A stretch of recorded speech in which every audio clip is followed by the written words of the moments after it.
Hey gang, it is Monday, June 15th, 2020. I have been in search of my mojo for several weeks, if not months, probably since the Yeti 24-hour challenge. Like I talked about on the last video, I was injured and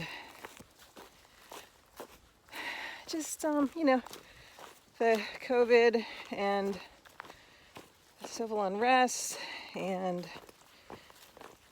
just everything that's been going on. I have history with depression and anxiety, and working from home is great, but a challenge because I'm not getting my social fix. So I've been really struggling. And the big commitment of the training program for the steeplechasers, half cat, has sort of weighed me down a little bit because I have insecurity about whether I'm worthy and all that good stuff. And then signing up for this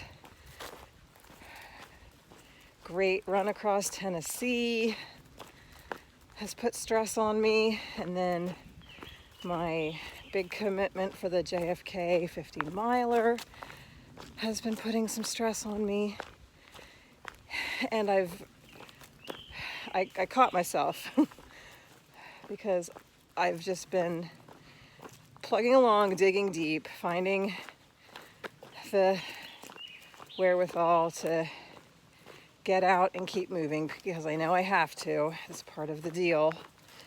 To keep me sane. That's part of my deal. That's why I move. Work on my mental health. It's my meditation and my time to get out of my head and get present. So tonight, actually yesterday, I every week I update all of the steeplechasers that are doing the Great Race across Tennessee.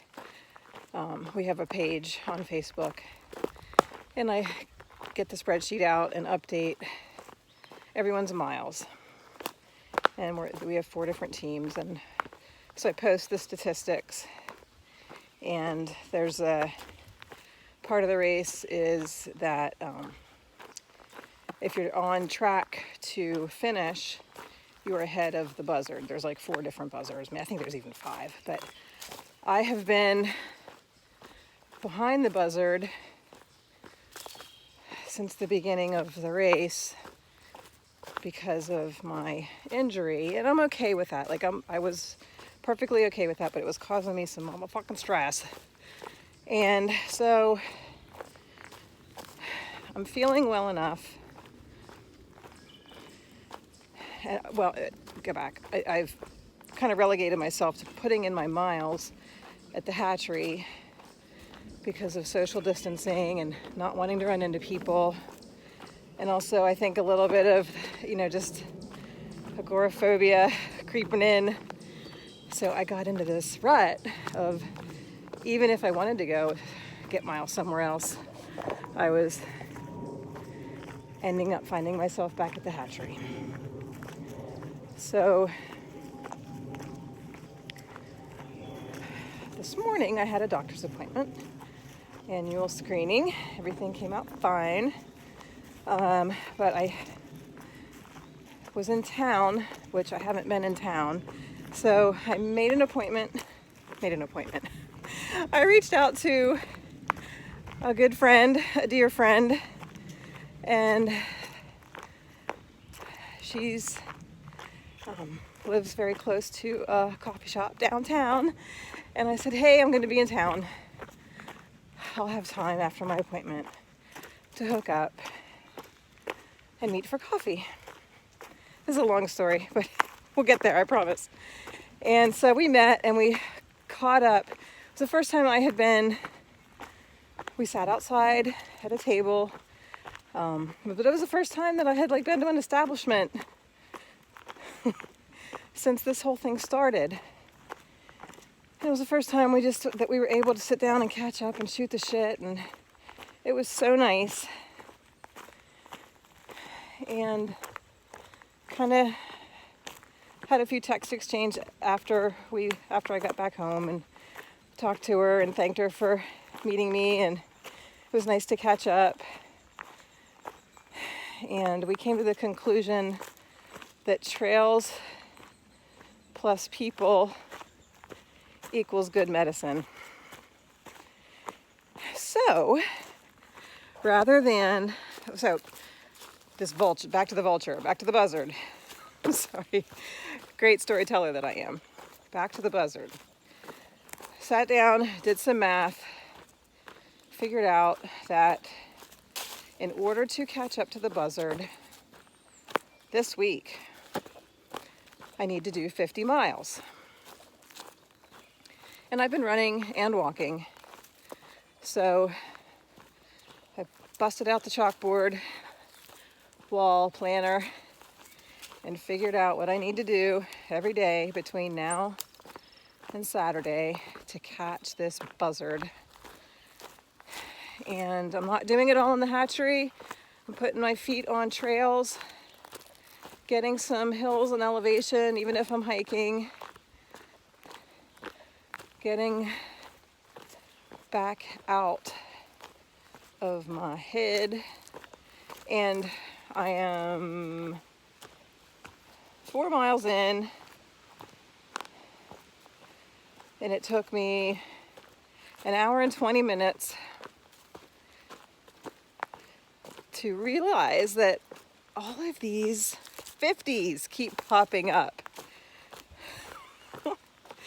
It's the 50s in the 50s.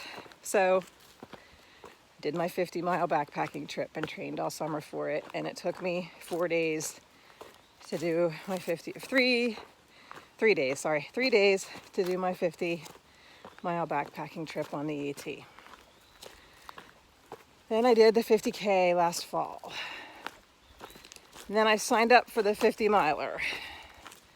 And then I worried for 50 days, probably more than that, about the 50-miler. So during my walk tonight, it came to me that if I do these 50 miles this week, I'm just gonna do them. I'm gonna run my prescribed runs from Lauren. I'm gonna fill in the rest with walks and hikes and my full-time job.